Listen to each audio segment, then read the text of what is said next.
Forget everything you think you know about medieval knights. They weren't just honorable heroes in pristine armor, rescuing maidens and engaging in elegant duels. The truth is grittier, more exhausting, and far more ruthless. These were men forged by a life of brutal training, with armor that felt like a ton, and a code of chivalry often bent by the harsh realities of the battlefield. This is the real journey of those who, despite everything, became the symbol of their age, the true knight. The figure of the knight, with his gleaming armor and noble steed, is one of the most enduring images of the Middle Ages. But the reality was a whirlwind of mud, blood, sweat, and fear. Their lives were not a series of tournaments and banquets, but an existence defined by warfare, relentless discipline, and a brutality inherent to their craft. What did it truly mean to be a knight in an era where survival depended on the strength of your arm and the loyalty of your oath? In this video, we'll unearth the truth, stripping away the myths to reveal the brutal, physically and psychologically demanding life of the men who dominated the medieval battlefield. Number 1, the forging of the warrior. A childhood stolen from play. Becoming a knight wasn't an adult choice. It was a destiny forged from the cradle. At the age of 7, a young noble was plucked from his home to serve as a page in the court of another lord. Here, his education began. Manners, etiquette, horsemanship, and basic weapon handling. It was a rigorous boarding school, not child's play. Discipline was fierce, total obedience was expected, and any lapse could be severely punished.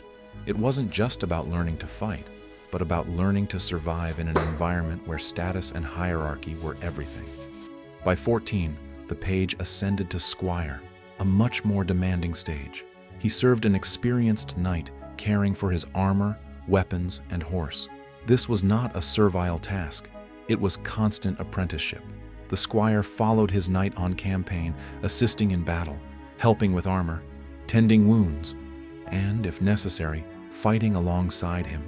The physical training was grueling, hours of fencing with practice swords, jousting, archery, and the art of combat on foot and horseback.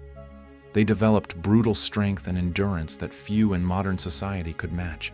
Every blow, every scar, every day of sweat and discipline prepared them for the sole purpose of their existence: war.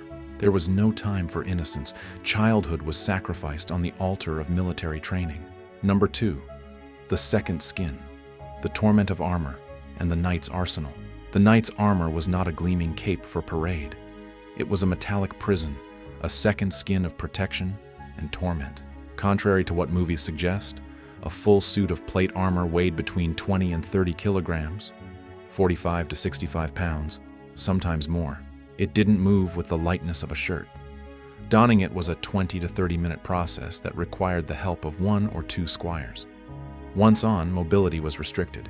Visibility was minimal through the narrow slits of the helm, and hearing was drastically reduced, making battlefield communication almost impossible. Heat was an unforgiving enemy.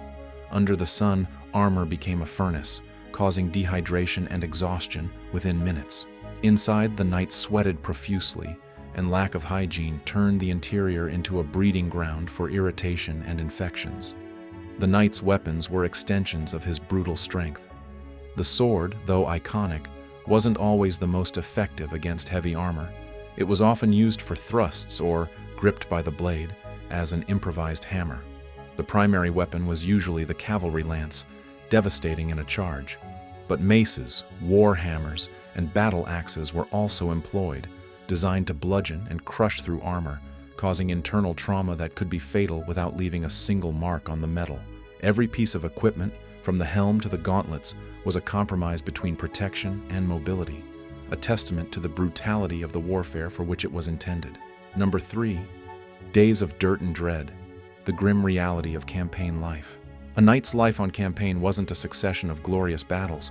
It was dominated by routine, discomfort, and uncertainty. Most days consisted of endless marches under sun or rain, burdened by armor and equipment, or tedious waiting in makeshift camps. Camps were breeding grounds for disease. Hygiene was precarious. Dysentery and other ailments were more lethal than enemy arrows. Drinking water was often scarce and contaminated. Food was rudimentary and repetitive: bread, cheese, salted meat, and ale to avoid the water. Boredom was constant, yet the tension of the unknown always lurked. The threat of ambush, the anticipation of a brutal siege, or the simple worry for family left behind gnawed at the knight's mind. Nights were cold, and often passed without restful sleep.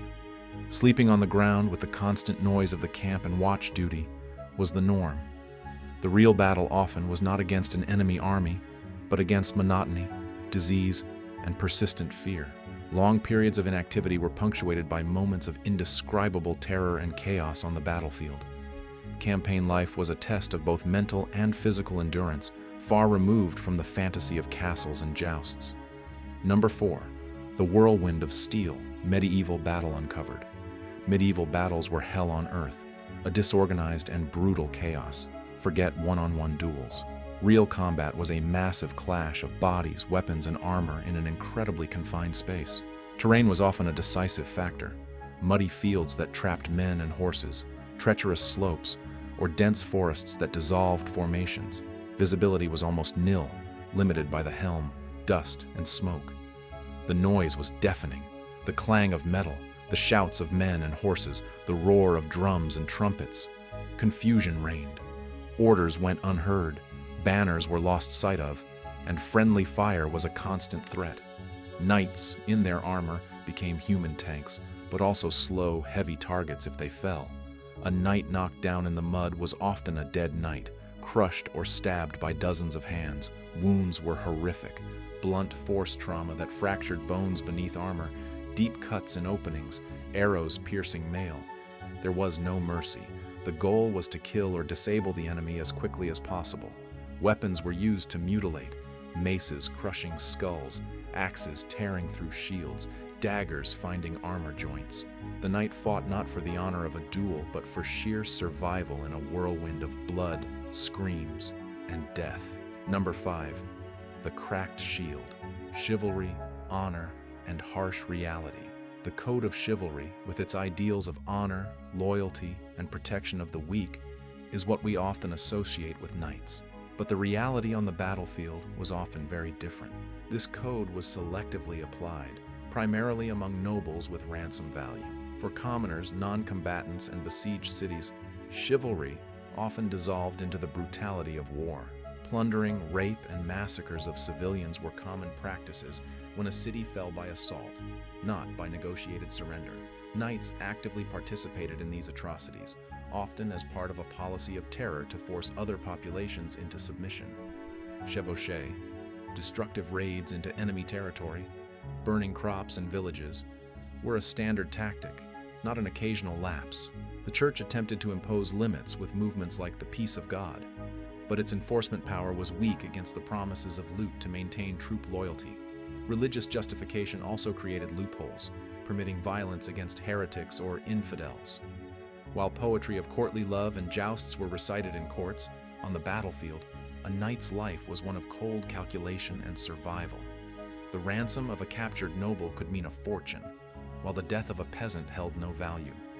Honor existed, yes, but it was a luxury exercised only when convenient, and often broke under the pressure of hunger, fear, or a thirst for revenge. Number 6. The invisible scars, physical and psychological legacy. If a knight survived battle, the danger didn't end. Many died days or weeks later from infected wounds that would be treatable today. Medieval medicine was rudimentary. Amputations without anesthesia and festering wounds were commonplace. But beyond physical damage, there was psychological trauma. Though not understood as it is today, chroniclers and letters reveal men returning from war forever changed, with nightmares, fears, confusion, or simply never being the same. What we now call PTSD was a brutal reality. Many experienced survivors' guilt, questioning why they lived when others didn't.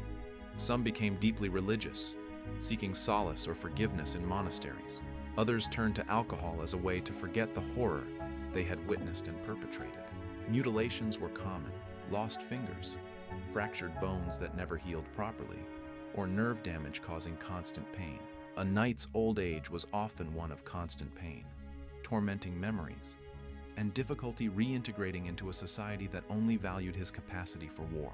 Their legacy, beyond the legends, is one of sacrifice, suffering, and a constant confrontation with human brutality, a grim reminder that even history's heroes were, first and foremost, men of flesh and blood in an unforgiving world.